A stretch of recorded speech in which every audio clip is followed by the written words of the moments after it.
Ténganme paciencia, voy a poner aquí la cocina porque yo sí a ustedes no los escucho.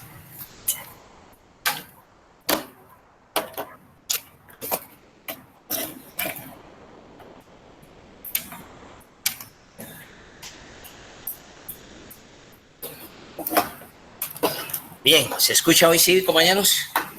Buenas noches o buenas tardes, licenciado. Gracias, Dorita. Gracias, Juan Carlos. Bien, a ver, ¿en qué estábamos la última sesión que teníamos? ¿Qué era lo último que habíamos platicado? ¿Alguien me quiere recordar? Llegamos hasta el tiempo de Ubico, creo que tocaba lo de la revolución. Vamos a ver. Sí.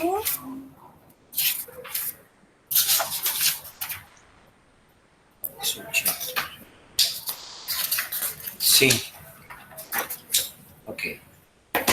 Bien, sí, quedamos en que dejamos el tema fundamentalmente pendiente, que es el esquema revolucionario. No quisiera adelantarme a eso sin antes entender por qué todo el mundo se plantea que hay que hacer una reforma agraria. Sí. La Revolución de Octubre es un tema que no puede verse simplemente como una razón de coyuntura histórica de lo que pasó, sino que se debe de definir como un planteamiento estructural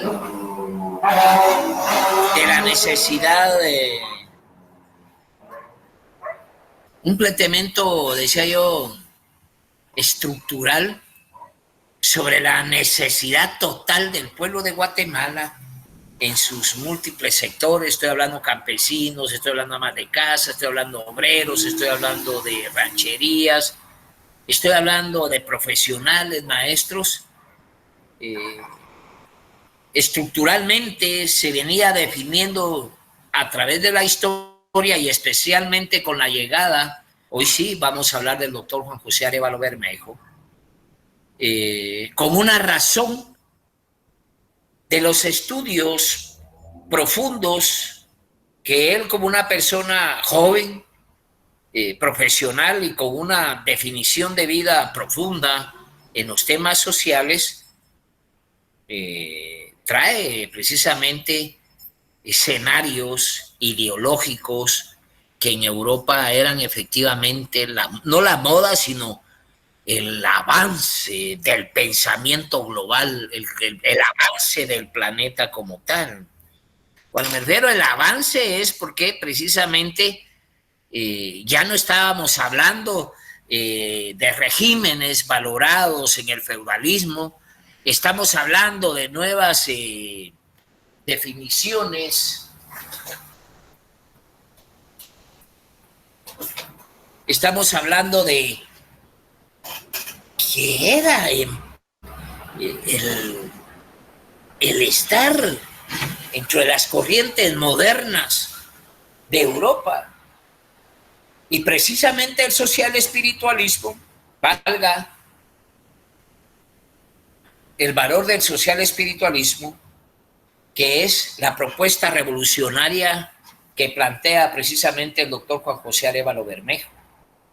Me recuerdo que cuando inicié mi labor como docente en la universidad, se me dio la oportunidad de dar clases en la Escuela de Ciencia Política, un curso que se denomina Historia de las Ideas Políticas.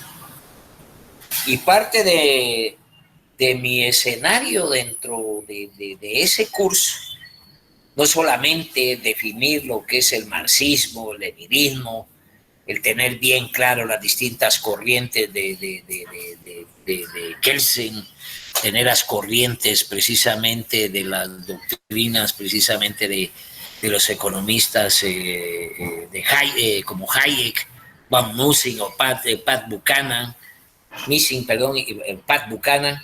Me estoy refiriendo a las distintas corrientes del pensamiento social profundo Pero resulta que cuando yo llego a dar clases, el pensamiento del doctor Juan José Arévalo Bermejo prácticamente lo habían desaparecido, aún de la misma universidad.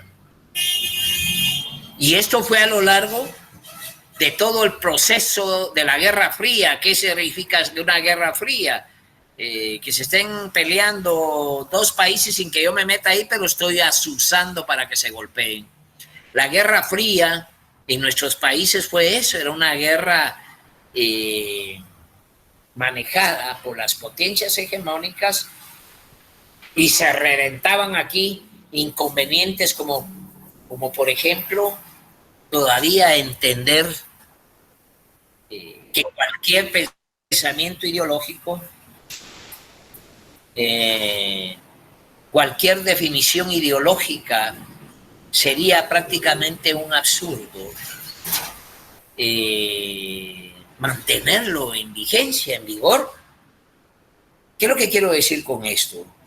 Cuando el doctor Juan José Arévalo Bermejo, el 20 de octubre, se plantea a través del social espiritualismo, yo inmediatamente mi razonamiento como maestro joven de la Escuela de Ciencia Política, me explicaba por qué no se da el social espiritualismo dentro de la Universidad de San Carlos y especialmente en la Escuela de Ciencia Política. Y ante ese escenario uno viene a descubrir el planteamiento de la Guerra Fría, la obstrucción al acceso a la cientificidad, la obstrucción que durante 70 años se ha dedicado precisamente el Estado simplemente a corresponderle a las estructuras económicas imperantes, gobernantes, esas estructuras económicas que al final de cuentas se traducen en unas cuantas familias, son las que han dispuesto efectivamente cuál va a ser el tipo de pensamiento, definen cuál es lo hegemónico en el escenario. Vean hoy lo que existe. Ustedes hoy se dan cuenta de que está la lucha política del país dividida totalmente. Pero hay un escenario que es muy diferente al que hemos venido manejando durante 30 o 40 años. Por ejemplo, consideraría yo primero que el primer paso que debe de dar el doctor Arévalo es averiguar qué hicieron con los 11.500 millones de quetzales en el tiempo de la pandemia. ¿Qué tienen que entregar cuentas? Y ese es el problema por el cual están organizados ese pacto de corruptos de no entregar cuenta de lo que se clavaron en estos términos. Pero fíjense lo que estoy hablando, a lo que vengo en este desarrollo. Estoy hablando del 20 de octubre y estoy hablando de la época revolucionaria porque yo tengo que hablar sobre el tema de la reforma agraria, pero aquí caigo otra vez.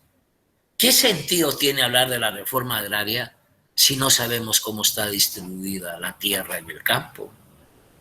¿Cómo podemos plantear una reforma agraria si no entendemos cuáles son los montos económicos con que contamos para hacer un planteamiento de desarrollo económico y social poderoso dentro de las estructuras agrarias del país? ¿Qué es lo que tenemos que hacer? Entonces, por supuesto que el 20 de octubre no solo trae una visión diferente a lo que era precisamente el proyecto que se venía manejando anteriormente, que prácticamente hablábamos desde el aparecimiento precisamente de don Justo Rufino Barrios hasta el derrocamiento de Ponce Baides, que fue el sucesor de don Jorge Ubico.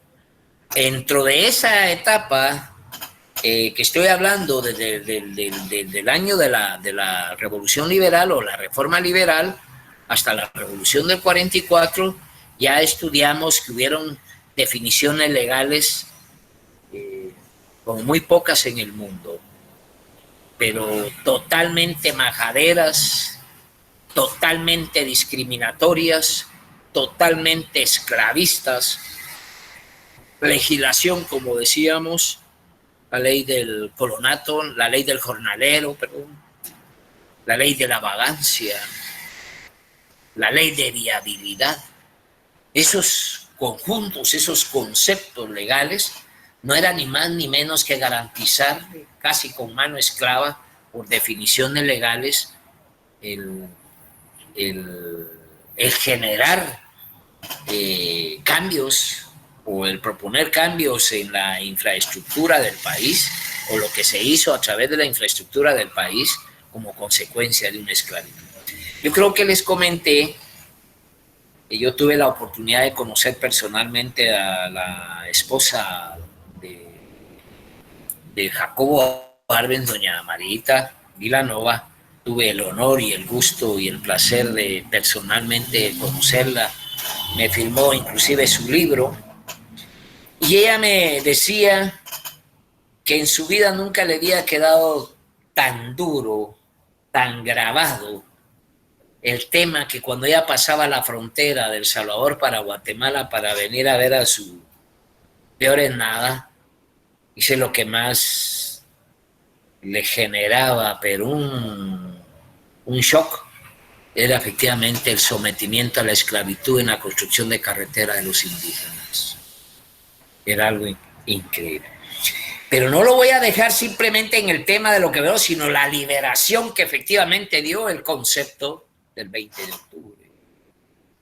El 20 de octubre redefinió totalmente lo que se venía del pasado y se reencuentra la nación con un adelanto ideológico, conceptual de la sociedad, conceptual del Estado, como vuelvo a reiterar, por el avance científico que el doctor Arévalo traía consigo como consecuencia de que él venía de estudiar de Europa, pues con conocimientos de Alemania, conocimientos de Argentina, conocimientos de Inglaterra. Tenía un total dominio y definición de los nuevos conceptos por los cuales se tenía que desarrollar el mundo. Y Guatemala, pues efectivamente, él fue llamado precisamente a ser parte de la revolución. Ganó la primera elección y la ganó con un amplio porcentaje, si no me equivoco, el 88% de los votos. ¿Y qué es lo que propuso el doctor Juan José Arévalo Bermúdez? Empezó por definir precisamente los temas, por ejemplo, de asistencia social. Él fue el protagonista, creador, generador, impulsor de lo que fue el Instituto Guatemalteco de Seguridad Social. Es profundo. Una mecánica como el ICS, una mecánica como entender que hay hospitales públicos donde la medicina debe, y la medicina no debe ser gratis, el encamamiento debe ser gratis, no se debe de cobrar. En Guatemala es uno de los países donde más caro es el tema de la medicina. Y yo personalmente lo he estado pasando. Me ausenté aquel día que les dije, que me dijeron ahí que me sentía un poco indispuesto. Tengo algunos temas en mi organismo que se conocen como hemorroides tipo B internas. Si me preguntan qué es la hemorroide, yo no sabía ni de qué se trataba, pero resulta ser que es, de acuerdo a lo que platiqué con el médico, de mi cuerpo tienen una defensa absoluta, soy inmunológicamente eficiente, mi cuerpo tiene la capacidad hasta de comerse a sí mismo, hasta de matarme a mí mismo con tal de defenderme de enfermedades fuertes. Entonces aparecí con esos temas. Bueno, fui objeto de un examen fuerte, pero lo que les quería decir, ¿qué me iba a imaginar? Yo pago IX, nunca he ido al IX, pero resulta que, bueno, voy a tener que ir al IX, pero me dan esta medicina que se tiene que gastar 1,000 quetzales cada 10 días durante 4 meses para que yo pueda resolver mi problema. Se pueden imaginar, y yo no tengo dinero. No van a decir que soy un profesional de dinero, no lo soy. Y sin embargo, estoy sometido también a un costo exagerado, excesivo, abusivo. Un costo donde durante 30 o 40 años quienes han gobernado este país les da igual la salud de los guatemaltecos. Igual. Les da igual. Porque ahí ustedes se pueden dar cuenta hasta las propuestas políticas metidas precisamente en los grandes laboratorios, los grandes importadores de medicina, y no tienen ninguna razón sensible. O el Estado, más bien dicho, ha perdido toda la noción de la sensibilidad en el cual precisamente lo que planteó en esa oportunidad el doctor Arévalo, en el cual la salud y la educación tenían que ser públicas, gratuitas. Es un escenario que nos han metido en la cabeza el sistema económico durante 40 o 60 o 70 años, que solo la iniciativa privada es la única que tiene capacidad para resolver las graves crisis del país. ¿No es cierto? ¿Se recuerdan que les hablé de un tema precisamente sobre una hidroeléctrica, ya hablando en el tema agrario, en Zacapa? Me acaban de notificar que hay una orden para tomarle la declaración indagatoria al presidente de la hidroeléctrica que se ha robado un río, pero es un juicio que lo tengo desde hace 4 años y con graves problemas con la gente del Ministerio Público de pelearme con cada fiscal. Una vez llamaron hasta la policía para sacarme de la fiscalía, porque resulta que el fiscal a la mediodía ya se había ido a almorzar y no regresó. Y hablé con la jefe y nos discutimos con el jefe la incapacidad que tenía para dirigir efectivamente una fiscalía. Una incapacidad absurda. Pero ese ejemplo viene precisamente por lo que tienen sus jefes, como la señora esa del Ministerio Público, la señora Consuelos, que ahora cualquiera es prepotente y abusivo. Solo permítanme un segundo.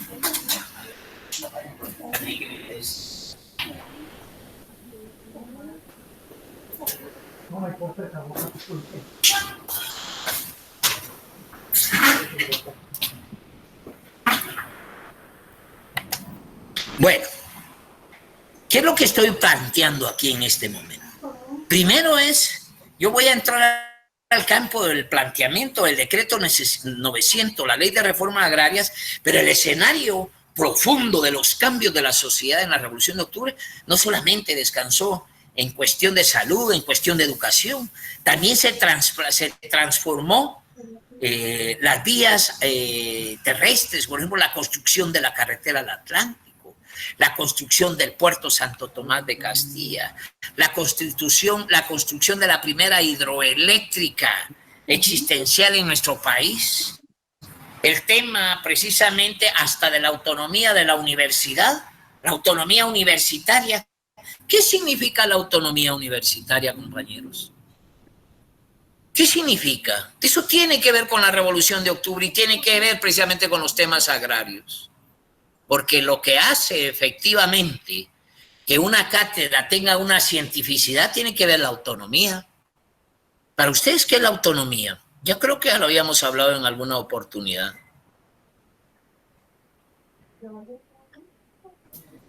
¿Alguien? No depender de alguien, licenciado.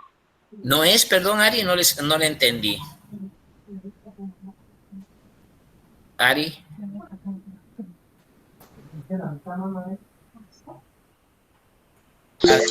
Actuar de manera independiente, Lic.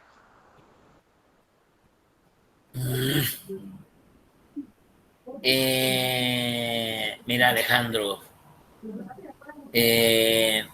no es tan el concepto de tener una actuación independiente, pero la autonomía lo que le permite es tener un espacio. Perdón, Lic, me salí por error. ¿Sí, Ari? Que me salí por error, pero lo que le estaba mencionando que autonomía es no depender de alguien.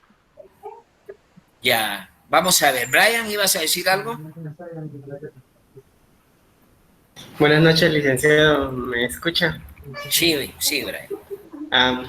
La autonomía es la capacidad que tienen para poder decidir sobre sus actuaciones en los diversos ámbitos en los que se desenvuelven o trabajan.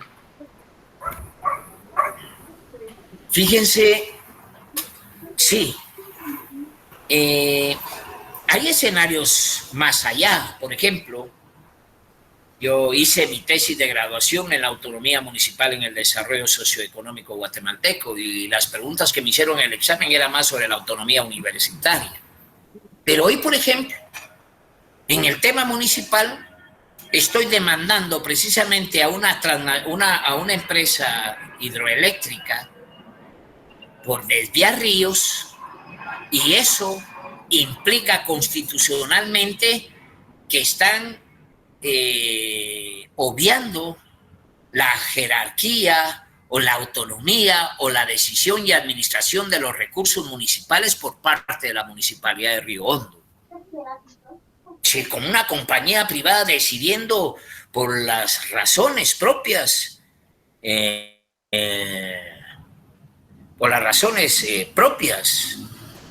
de su administración como tal. Si yo valoro, como lo expuso ahí un compañero, y con todo respeto, pero está bien lo que dice ahí el compañero, que si solamente por el hecho de que yo tenga los recursos económicos propios, como la universidad, que entre comillas tiene los recursos por parte del Estado, pueda hacer valer realmente sus contenidos de la autonomía, eso todavía estamos en esa precisa discusión. En mi caso, yo vuelvo a repetir, yo me planteo, por ejemplo, en la Universidad de San Carlos, porque yo sí valoro la autonomía, porque yo sí discuto lo que yo pueda discutir con mis alumnos, las características que tiene el curso con mis alumnos. A mí me puede venir todo un consejo sobre temas educativos, pero si en el orden de la discusión con el catedrático no puede poner en su lugar precisamente a toda una administración, por cuanto que es más allá.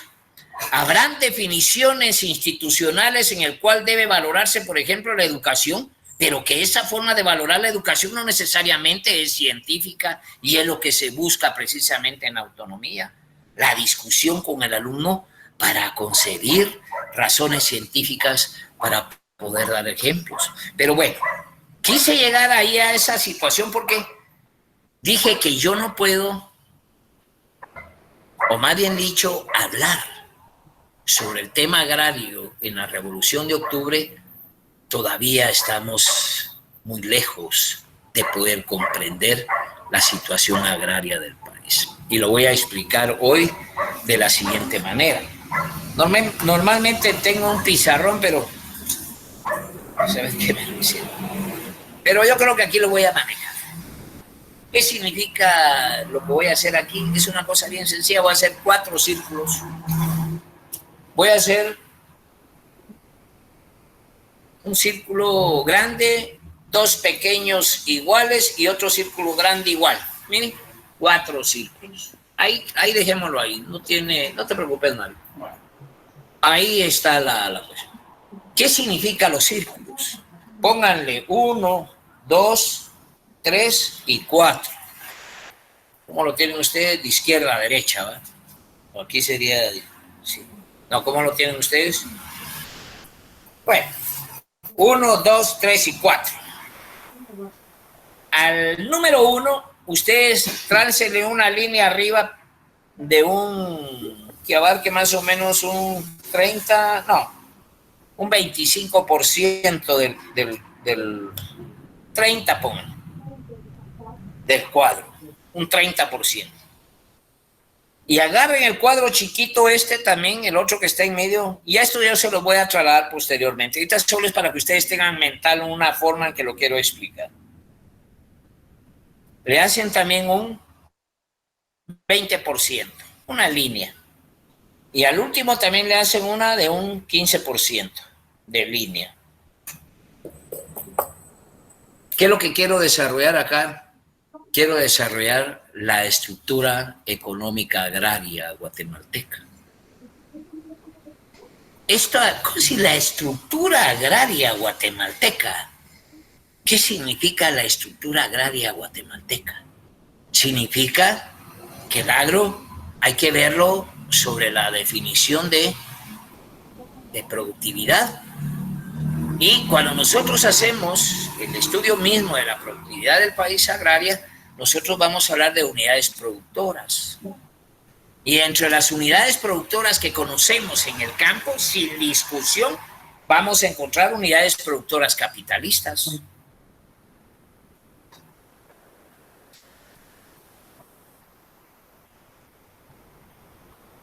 Unidades productoras capitalistas.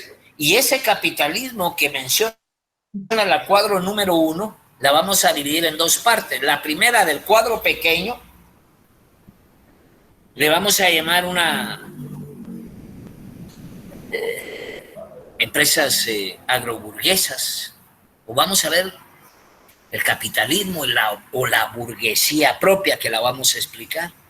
O sea, hay producciones eminentemente capitalistas, eminentemente burguesas, eminentemente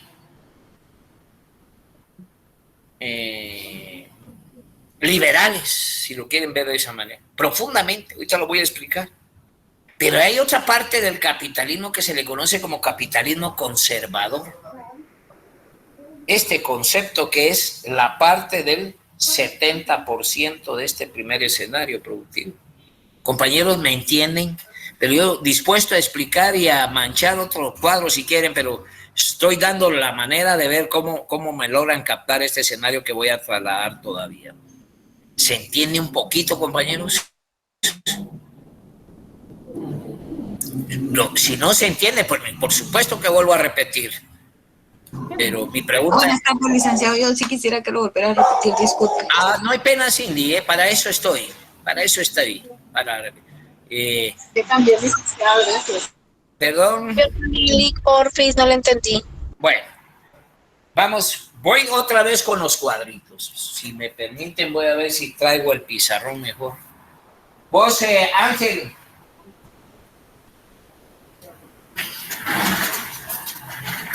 ¿No está Ángel por ahí? Sí, el pizarrón. El pizarrón. Ahí está. Bueno, miren pues. Hemos visto toda la producción económica desde la Avenida de los Españoles. Estamos claros que en España, no en el descubrimiento, pero en la postrimería del descubrimiento, entre ellos, ya había una discusión en Europa acerca de quién o cómo se empieza a redefinir los temas económicos de Europa. Ya había precisamente acciones en contra del feudalismo, acciones en contra de la Iglesia Católica. Habían consideraciones propias para poder redeterminar o reencontrar las nuevas apreciaciones que se tenían acerca de la forma de vida de la humanidad. Es decir, empieza en el intelectual, empieza el racionalismo a discutirle al Papa, a los obispos y a los curas que si lo que planteaban era correcto o simplemente, como decimos aquí, eran solamente pajas. Es decir, encontrar en el espacio, por ejemplo, de la Iglesia, los racionalistas discutiéndole que cómo era posible que con dinero pudieran sacar el alma de una persona y trasladarla efectivamente al cielo solo por dinero que se daba directamente al Papa, a los obispos o a un cura como tal. ¿Se pueden imaginar? Entonces, las condiciones del racionalismo miraban eso como un absurdo, como una abusivez, como una burla a la gente. Entonces, la Iglesia fue sometida a este tipo de discusiones y se rompieron precisamente estos temas. Aquí ya lo controlo. Gracias, mi amable. Entonces, volvemos otra vez a comprender que esas discusiones, cuando se vienen a nuestra América, se vienen también con esas redefiniciones. Y aquí se encuentran escenarios, se plantea lo que ya hablamos de lo que es la administración de la Iglesia a través de ¿qué? De instituciones jurídicas como el repartimiento y la encomienda, las composiciones, todos esos escenarios jurídico-político, diría yo, que la colonia plantó para garantizarse el modo de producción colonialista de este país. Que era una nueva modalidad del uso de la gente, si quieren ustedes, no con esclavitud, ni siquiera bajo la valoración de siervo de la gloria, sino una definición que ya lo explicaba, que la iglesia, porque los reclamos, decía, de Fray Bartolomé de las Casas, no era tanto por la esclavitud que se manejó a los indígenas, sino lo que discutía Fray Bartolomé de las Casas era efectivamente que no era posible que los hijos de Dios fueran objeto de un trato como el que se estaba generando por otros hijos de Dios, o que se les quitara la propiedad que administrativamente les había dejado Dios. Eso era lo que reclamaba Fray Bartolomé de las Casas, que eso era inconcebible y que eso no era parte de las definiciones propias de la deidad que se conocía como tal. Y la iglesia responde, sí, Emerson. Enrique, es que no le entiendo muy bien qué era, o sea, Fray Bartolomé de las Casas no defendía como tal a los indígenas, entonces. Bueno. Era una defensa, sí, por supuesto que sí, Emerson, pero la propuesta fundamental de él era un reclamo a la iglesia, porque ideológicamente estaban en el tema de que le podían quitar la tierra a otros hijos de Dios y que no estaban de acuerdo también porque estos hijos de Dios estaban siendo sujetos y objetos de un maltrato por hijos de Dios. No sé si me estoy explicando. Entonces, había un reclamo total a la iglesia en Europa precisamente por este tipo de definiciones de cobrar por liberar el alma. Eso llegó acá también con la conquista, y ese pensamiento de la iglesia moderna venía también con personajes como Fray Bartolomé de las Casas, claro, que era un conocido defensor indígena como consecuencia del reclamo que él le tenía a la iglesia por la forma en que estaban concibiendo la administración o la forma de conducirse y el sometimiento a las comunidades propias de estos lugares. Eso era en función, sí tenía por supuesto el escenario ese marco de defensor de los indígenas, pero vaya pues, insisto, era fundamentalmente en este tipo de razonamiento. Tenía en este marco, para los que creen en estos conceptos teóricos cristianos, yo les explicaba a ustedes, por ejemplo, que México, ahorita en la celebración de los 500 años, le pide a Francia, no sé si a Francia o a España, yo creo que fue Francia, le piden que devuelva el penacho que usaba precisamente el líder, ¿cómo se llama?, indígena, Moctezuma, y México se lo pide porque está en un museo. Y México también le pide a España que se pida un perdón por la forma en que se conquistaron, ¿cómo se llama?, por los grandes escenarios bélicos, pero ortentosamente drásticos en la forma que se produjo precisamente la conquista. Y España ha mandado a decir de que no tienen por qué pedir perdón, porque ellos lo que hicieron fue liberar a todos los pueblos y aún a los mayas de sus dirigentes que todavía utilizaban prácticas como sacrificar niños. Y eso era precisamente lo que le decían a Fray Bartolomé de las Casas, que hasta dónde llegaba la administración de Dios, de los niños, de la tierra y de la cultura indígena. O sea, que ellos no tenían capacidad para administrar lo que Dios les había otorgado, y por lo tanto la iglesia tenía que asumir esa responsabilidad y cuidado, digamos, entre comillas, hasta en tanto que eran una razón libre. Pero fíjense lo que estoy hablando. No, no hay perdón. No hay devolución del penacho, no hay devolución de nada, porque estos argumentan que lo que hicieron fue civilizar a los indígenas como tal. Fíjense pues los grandes. Pero esto ya era parte de la Cátedra de Derechos de Pueblos Indígenas. Pero tengo que traer esto porque me corresponde hablar sobre uno de los temas más importantes del tema del derecho. Ya hemos dicho que el derecho, bajo el marco teórico que lo concebimos, muy poco derecho puede asumir la responsabilidad de lograr alcanzar propuestas de desarrollo nacional. Y el derecho agrario puede ser una categoría que pueda generar específicamente esto, pero yo decía que nosotros no podemos específicamente hablar de una reforma agraria sin conocer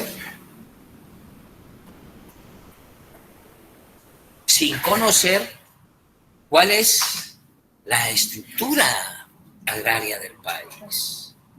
¿Me está comprendiendo, compañeros? ¿Comprendieron ese escenario de Fray Bartolomé de las Casas? Sí, licenciado. Gracias. Pero si hay alguna duda, háganmela ver ahí, yo estoy dispuesto a retomarlo, no hay ningún problema. Vic, o sea que para terminar de comprender, Fray Bartolomé de las Casas los defendía diciendo que los indígenas también eran hijos de Dios y que por lo tanto deberían de ser tratados con dignidad, sin estarles quitando las tierras y sin estarlos esclavizando. Por supuesto. ¿Correcto? Eso es concretamente el escenario que se planteaba. Era un defensor de los pueblos indígenas, porque el trato que se tenía hacia ellos no era un trato de acuerdo a los valores que él tenía la concepción de Dios como tal, porque fueron desarraigados de su tierra, les fue quitado absolutamente todo. Descubrí si eran objetos, no sé, algo leí que se me perdió por ahí. Si me lo quisieran pasar de nuevo. A ver, lo que ustedes tienen que tener bien claro es que esos escenarios políticos manejados desde España como tal, o sea, el control, la fuerza y el poder, venían encaminados precisamente con la fuerza de la Iglesia, pero entre los escenarios que hablábamos de la discusión, ya habían a lo largo de toda Europa discusión acerca del papel que jugaba la Iglesia en el campo político, en el campo económico. Ya había profundas discusiones. Por eso es que se dio la Revolución de Octubre, ¿ya? Entre los racionalistas, ¿ya?, y los mentecatos precisamente de las iglesias feudales, las iglesias cristianas feudales, que marcaron ese escenario durante 16 siglos, lo que se conoce como una de las etapas más oscuras de la humanidad. Total. Un absurdo el manejo del tipo de pensamiento de la iglesia durante 16 siglos. Sí. El que no creía el término fundamental de la existencia de Dios, como lo definían ellos, eran objetos de muerte, de persecución, de quema y etc. Bueno, pero como ya llegué a la Revolución de Octubre, ya hablé un poco del doctor Juan José Arévalo Bermejo, dijimos que venía de Argentina, se plantea de Dresde. A ver si me recuerdo, y es parte, siempre me entretengo hablando de la Revolución de Octubre, pero bueno, no importa, es parte de la dinámica de la clase. Decía el doctor Arévalo cuando hablaba de un mensaje que le trajo a la juventud.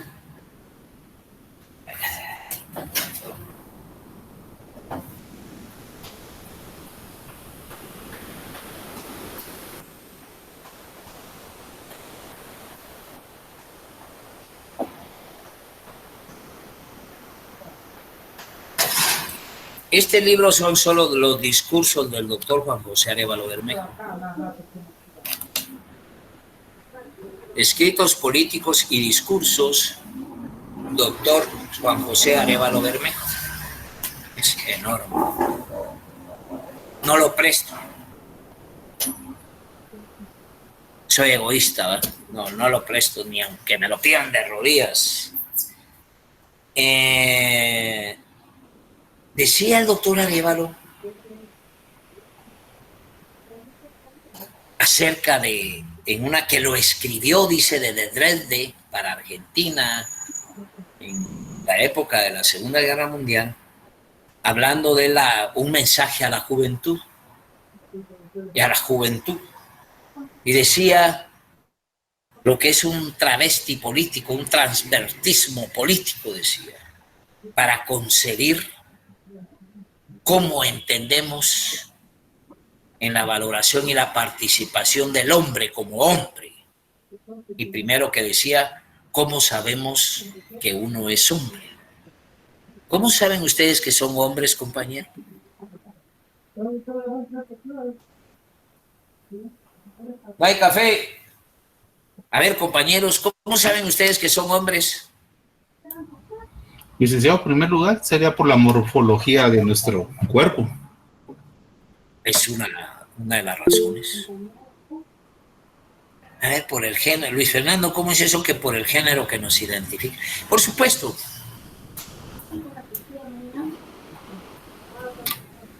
Bueno, la explicación, él lo miraba en 4 elementos. Tengo memoria todavía de lo... Él lo miraba en 4 factores. 1, en que el hombre se diferencia de la mujer por una claridad en extrema, pues ustedes se miran en el espejo y miran a la mujer en el espejo y hay una diferencia, ¿ya? El hombre tiene pene y la mujer tiene vagina. Una claridad como esa ya no hay. Pero no solamente eso, decía el doctor Juan José Arévalo. El hombre tiene que tener testimonios de hombre. A ver si me explico. Sí. Testimonios. Ah, no. Ese es el tercero. O sea, lo segundo decía que el hombre es hombre porque está activo eróticamente. O sea, funciona en su función del erotismo. Hay un erotismo varonil. Uno se da cuenta cuando inmediatamente, bueno, que yo sé que hay niños todavía oyendo la clase en algunas años, pero es cuando tiene precisamente una erección el hombre. Hay un erotismo, decía. Estoy hablando lo que dice el doctor Arévalo, no me lo estoy inventando. La tercera decía que el hombre tiene que dejar testimonios de hombre. Dice que él está hablando de no caer en el transvertismo político. O sea, ¿quién es hombre es el quien es político? Entonces el tercero decía que el hombre tiene que tener testimonios de hombre. Y uno de los testimonios de hombre es, por ejemplo, tener hijos. Ese es un testimonio de hombre. Pero el cuarto decía al final que es una característica esencial, que el hombre tiene ademanes de hombre. O sea, no tiene ademanes de... O sea, ademanes de varón. Esa construcción ideológico-político con esta razón natural identificaba la política del papel que debía jugar la juventud sin crear condiciones de transvertismo político, estarse convirtiendo en una cosa que no es exactamente la calidad o esa razón del ser hombre. Les estoy hablando de una tesis formulada por el doctor Arévalo en el año 50 del siglo pasado. ¿Se escucha poco, compañeros? No, Alex, se escucha bien. Se escucha claro. Bien, Lick. Escucha Emerson, claro, Alex. Ok, Emerson, debes de tener algo ahí. De todas maneras, voy a hablar un poquito más tarde. Bueno, me estoy explicando en ese tema. Entonces, cuando el doctor Arévalo se plantea precisamente en nuestra sociedad, se valora lo siguiente, y este es el razonamiento para entender la clase el día de hoy. Yo le decía, vamos a hablar de 4 círculos, ¿sí? Primero vamos a buscar que pinte.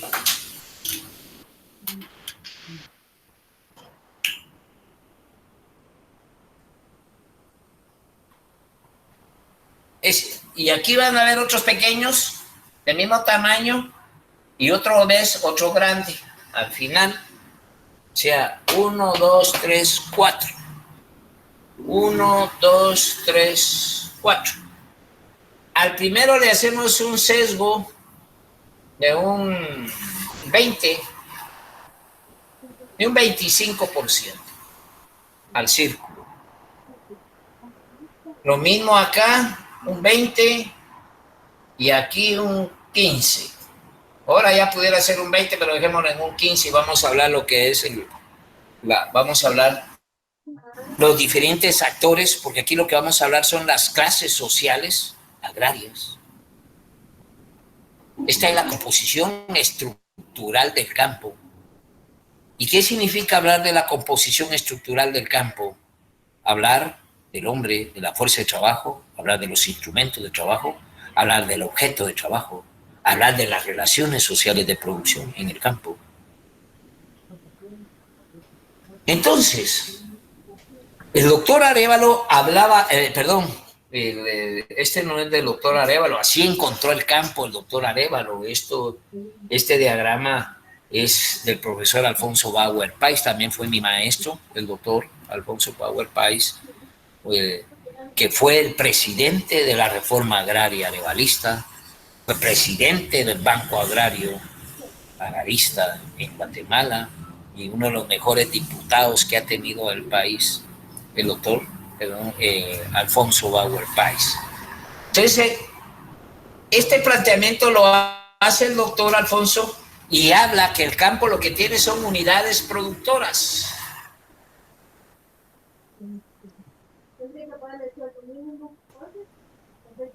Unidades productoras, está aquí, unidades productoras, todas. Pero dentro de estas unidades productoras vamos a hablar de unidades productoras capitalistas, que es esta burguesía que aparece aquí, pero hay una unidad productora que es burguesía, si lo quieren ver ustedes, conservadora. A ver, ¿cuál es la diferencia entre la burguesía progresista y la burguesía conservadora en el campo? Y una vez los adelanto. Cuando nosotros hablamos de la economía burguesa agraria en el país, estamos hablando efectivamente dentro de ese concepto de la burguesía propiamente capitalista, con unidades productoras que asumen el papel total del capitalismo. O sea, que responden al Código de Trabajo, responden al Instituto Guatemalteco de Seguridad Social. O sea, aquí vamos a hablar de obreros agrícolas. Ellos contratan fuerza de trabajo, obreros. No son ellos los campesinos, ellos contratan obreros agrícolas. ¿Y cuál es la diferencia entre un obrero agrícola y un campesino, compañeros? Esa es pregunta de examen. ¿Cuál es la diferencia entre un obrero agrícola y un campesino?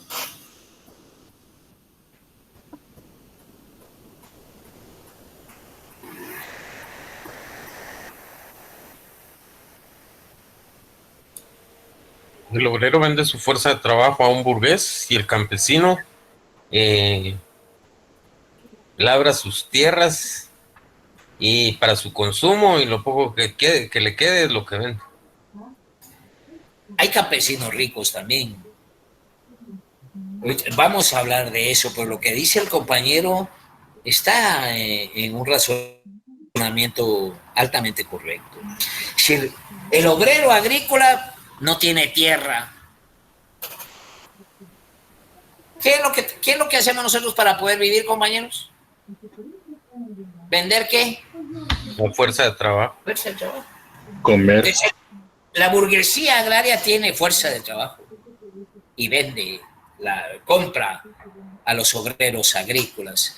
Y esa apertura de obreros agrícolas responde, decía, a una modernidad, porque hay que hablar la verdad. La burguesía agraria de este país es una de las burguesías agrarias más completas del mundo. ¿En qué sentido? Porque utilizan la profunda tecnología más moderna para producir la caña de azúcar, la palma africana, utilizan aviones, utilizan grandes maquinarias, pagan prestaciones laborales, aguinaldo, vacaciones. Hay algunas empresas de estas que tienen sindicatos. Utilizan la modernidad, aceptan Vamos a hablar que cuando se recuerdan ustedes para hablar sobre la fuerza de trabajo, ¿cuál es el análisis que nosotros hacemos una fuerza de trabajo? Si la fuerza de trabajo es preparada o no.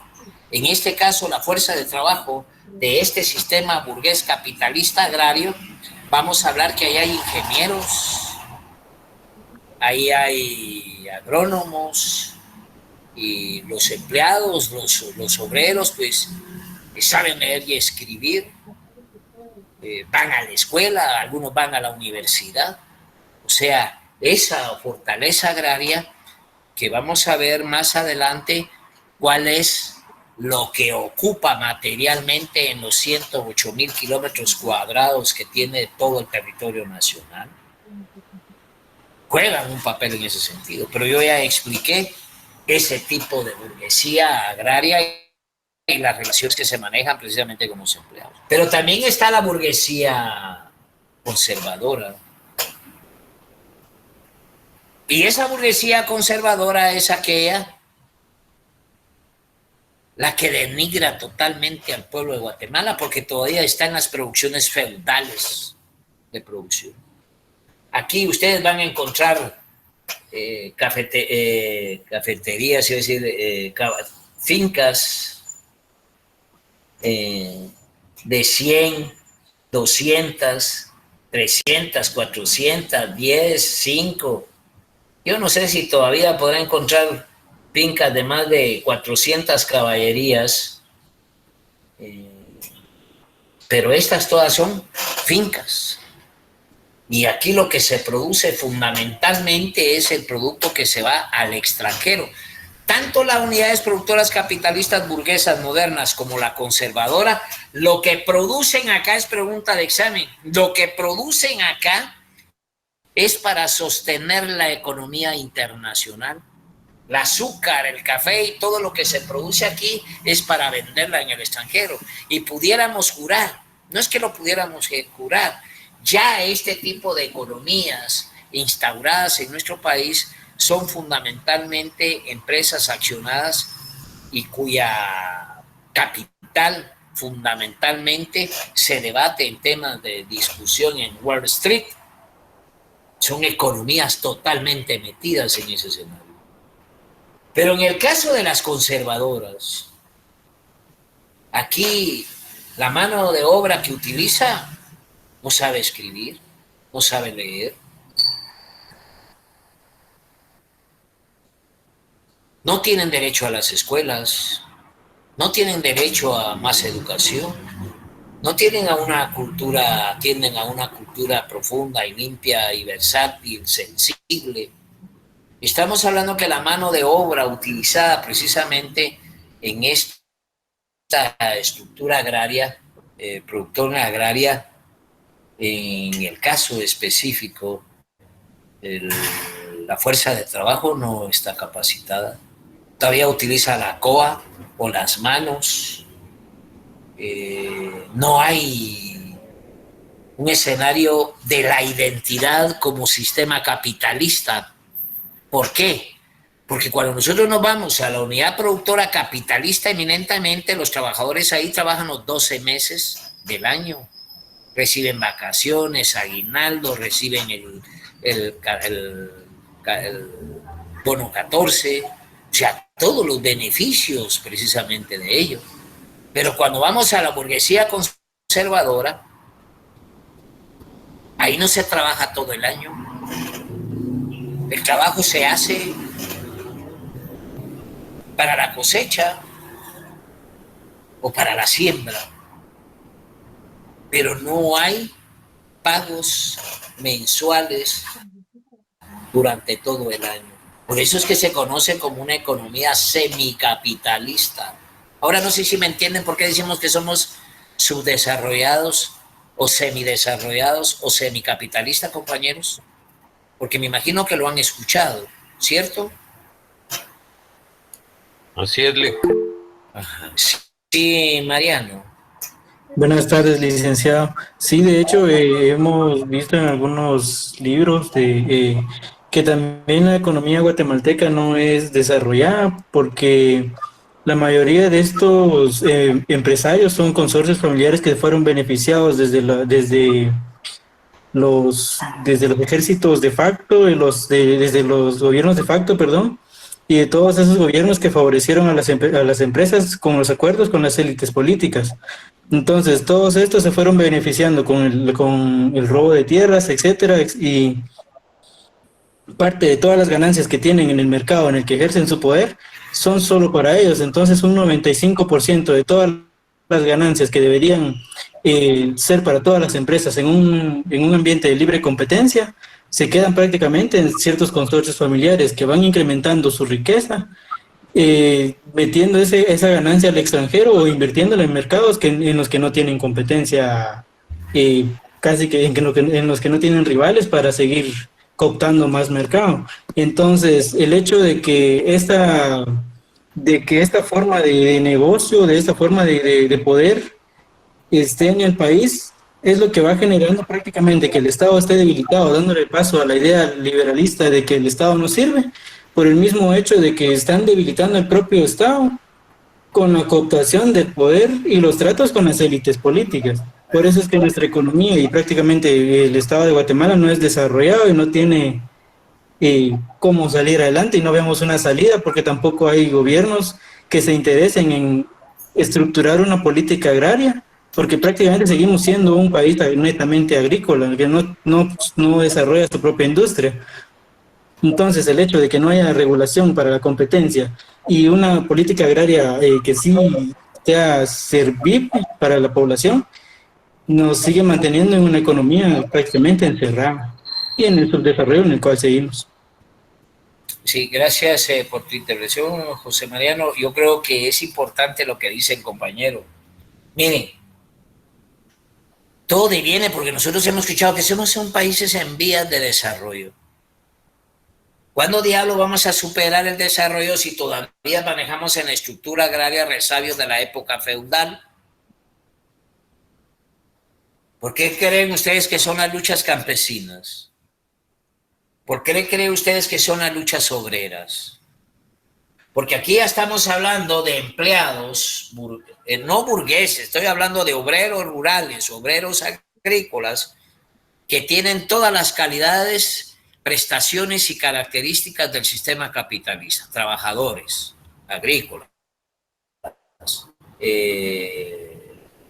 trabajadores agrícolas, decía que tienen todas sus prestaciones laborales como tal. Y el comportamiento de esa empresa es exactamente en el sistema capitalista, maneja sistemas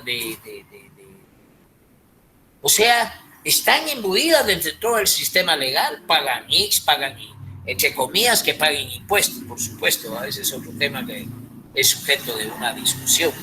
Pero ese es el escenario. Pero en la economía conservadora, en la burguesía conservadora, el empleado, el trabajador no tiene zapatos. Y podemos saber dónde vive todavía. Porque resulta que estas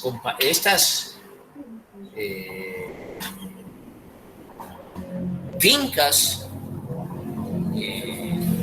solo producen en cierta época del año y solo se siembra en cierta época del año, o sea, que es semipagan, semianual. No puede haber un sistema capitalista que pague la mitad de un año. Un sistema capitalista garantiza un año en su funcionalidad administrativa y económica, por lo menos. Pero en este caso no tienen todas esas garantías o esa seguridad laboral, porque las fincas son esas conservadoras, fincas de café, cientos, con grandes extensiones de tierra, caballerías de tierra. Pero el empleado que utilizan es un empleado, no sabe leer y escribir, no tiene zapatos, no tiene salud, no tiene instrumentos de trabajo más que el asadón o el machete en su caso. No tienen preparación escolar, no tienen bono 14, no tienen aguilar. Algunos no tienen ni salarios, aunque hay una prohibición como tal, algunos precisamente no tienen ni salarios, porque las rancherías, que es otro sector social que es bien importante entenderlo, los rancheros son campesinos que viven dentro de estas fincas y a veces lo único que ellos tienen para garantizar su subsistencia es lo que venden por su propia cuenta en el espacio geográfico que le dio el terrateniente para poder trabajar y comer. Él tiene que dedicarse a la finca al otro lado para poder estar y pertenecer a ese feudo. Por eso se llama, son feudos, siervos de la gleba, o sea, pertenecientes a la tierra. Eso significa siervos de la gleba. Pero ¿entienden la diferencia entre un sector burgués avanzado y un sector burgués conservador? ¿Se entiende eso, compañeros? Sí, licenciado, sí se entiende. Ok, perfecto. Esa es una unidad productora capitalista. Y entre esas unidades productoras capitalistas vamos a encontrar lo que se conocen como... Vamos a tener que comprar otros marcadores. ¿Qué diablos son?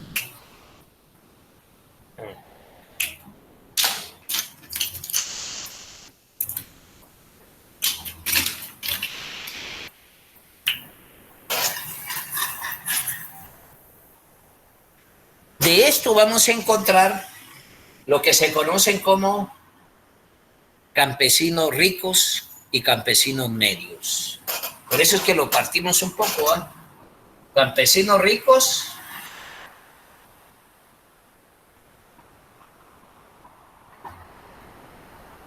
y campesinos medios. ¿Qué significan los campesinos ricos? Dijimos que, por ejemplo, estas unidades productoras eminentemente capitalistas, burguesas como tal, lo que producen es para sostener mercados internacionales. ¿Se pueden imaginar ustedes que estas compañías decidan meter toda el azúcar que ellos producen en el mercado guatemalteco o centroamericano? Lo quiebran. Quiebran todo. Ellos solo producen para el extranjero, no para Guatemala. El uso de todo eso es para afuera. Igual es el café, igual es la palma africana, igual es el banano, igual es, en fin, todos los productos de agroexportación que tienen estas categorías como tal. Entonces, los campesinos ricos, estamos hablando de fincas de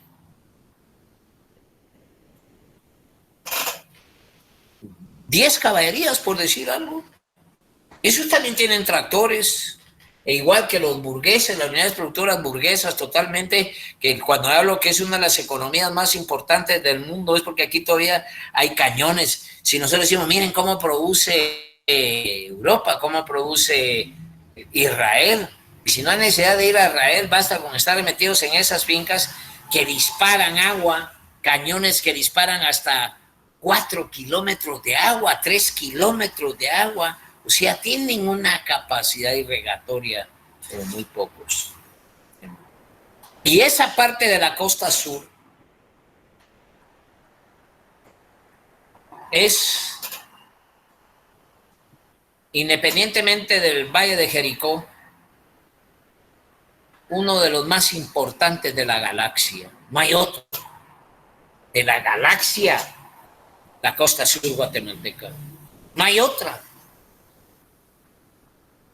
Es una capacidad para concebir cómo producir en un escenario topográfico que le es pero versátil, fácil, por eso lo tienen apropiado, a partir precisamente de la mitad, de Palín para abajo, diría mi amigo.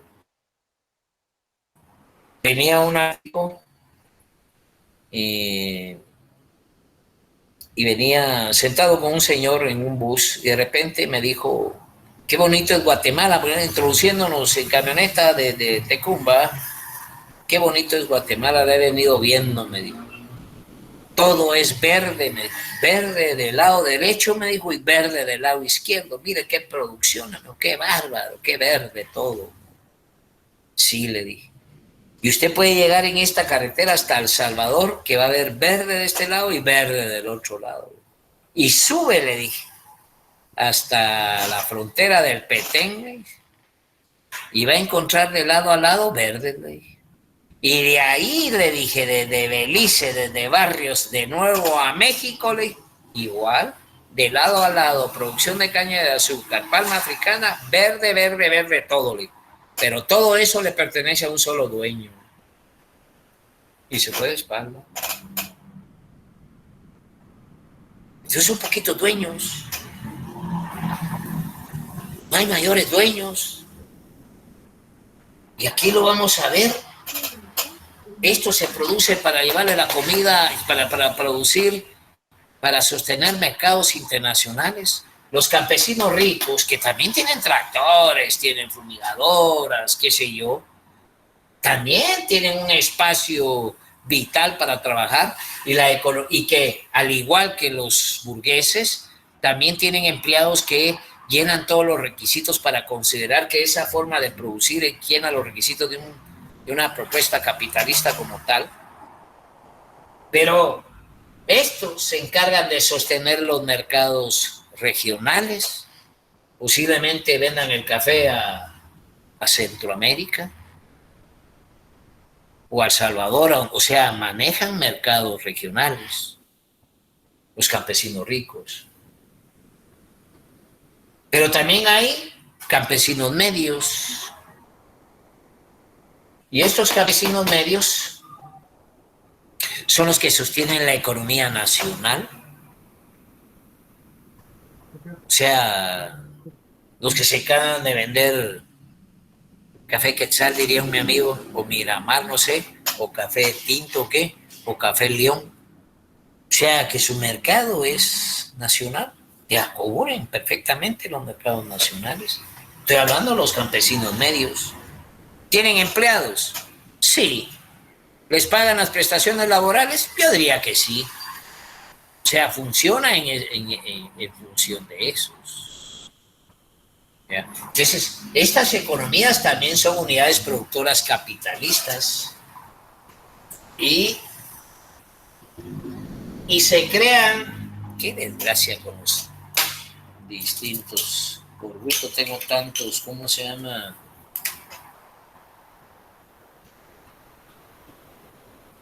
Voy a tener que comprar más o llenar esto de... Perdonen, compañeros. Entonces vamos a tener que estos campesinos medios son mano de obra calificada. Bueno, contratan mano de obra calificada como aquellos burgueses, no digamos los campesinos ricos. Y aquí estamos hablando de 10 caballerías y los campesinos medios, que son los que se encargan de sostener los mercados cantonales, sí, la terminal, la Colón, o sea, los mercados, esos cantonales los manejan los campesinos medios, quienes tienen propiedades, qué sé yo, de 4 caballerías, 2, pero manejan, por ejemplo, siembras de aguacate, hash. No voy a hablar de todos los productos que se manejan precisamente en esta.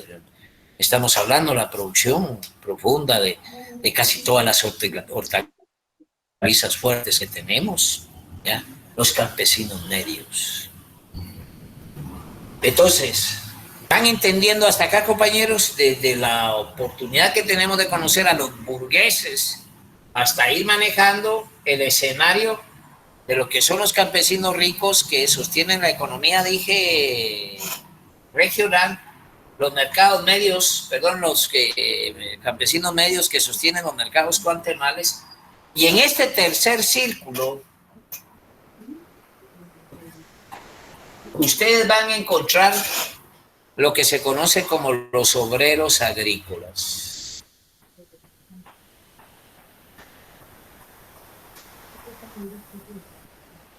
¿Cuál es la característica del obrero agrícola? Dijimos que no tiene tierra. ¿Qué hace el obrero agrícola para poder vivir?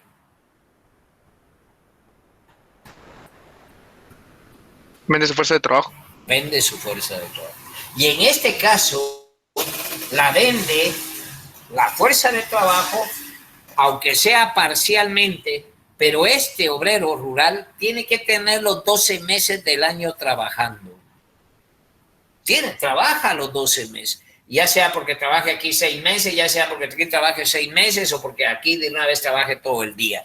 Pero el obrero agrícola se traslada para trabajar a estas unidades productoras. El obrero agrícola. Este sabe leer y escribir, dijimos. Este puede manejar carro, debe tener licencia, ha ido a la escuela o todavía irá a la escuela.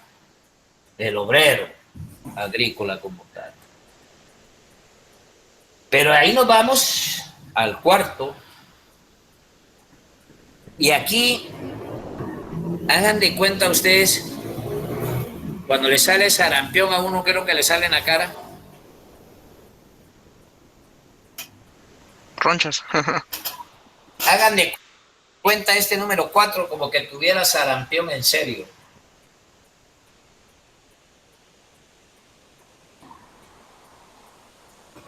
Lo llenan.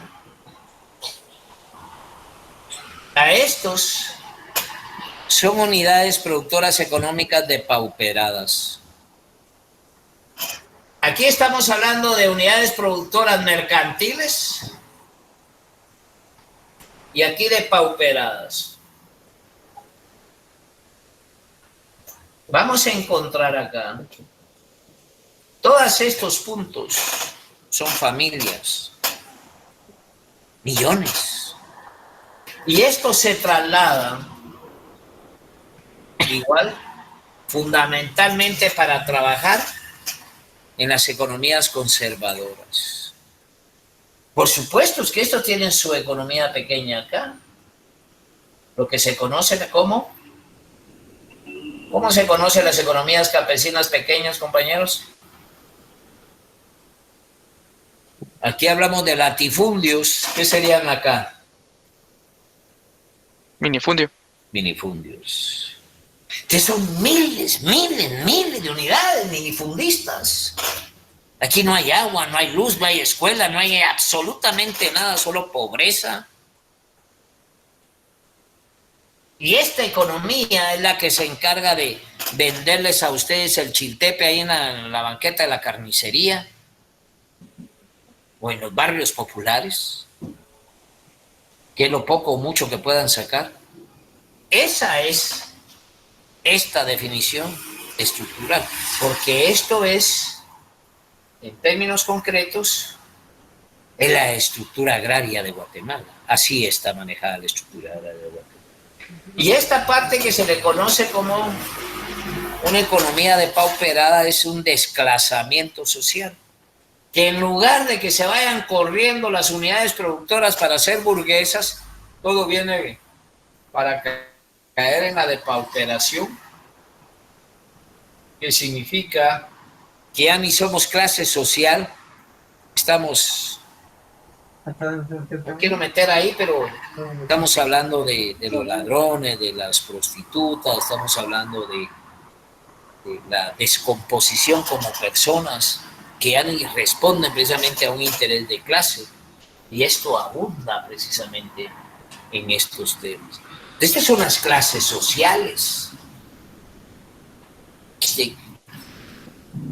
en el escenario productivo agrario del país. ¿Y cómo vamos a corregir este tema, compañeros? ¿Cómo se corrige? ¿Cómo corregimos que solo esto constituye el 60 o el 70% de toda la tierra de Guatemala? ¿Y estos pobres? ¿Qué hacemos con nuestros pobres? Y lo único que saben es sembrar la tierra. ¿Qué es lo único que tiende a corregir eso? Una reforma agraria. Una reforma agraria, total. Entonces, por eso es importante definir primero lo que les decía, estas es las condiciones en que el país se encuentra en la actualidad como tal. Bien, voy a dejar la clase ahí, vamos a continuar la otra. El miércoles vamos a hablar sobre el tema que de una vez caigo, sobre algunos trabajos de investigación, porque el otro examen vale 40 puntos y es una tontera hacer un examen de 40 puntos, es una tontera. Y venga lo que me venga, es una tontera. ¿Cómo se llama? Vamos a dejar algunos trabajos y de repente hemos hecho algunas acciones como por ejemplo, pero que yo no quiero involucrar a la universidad ni a la facultad, sino que se involucre personalmente el estudiante, es decir, ni siquiera el profesor, sino que es actitud, cultura del estudiante que quiere ir a sembrar árboles a un predio. Entonces nosotros y las instituciones como tal, eso se reconoce, pero eso lo platicaremos el próximo miércoles, por favor. De mi parte, muchas gracias y dejemos la cátedra el día de hoy aquí. Muchas gracias. Feliz noche. Gracias, licenciado. Feliz noche. Feliz noche. Licenciado.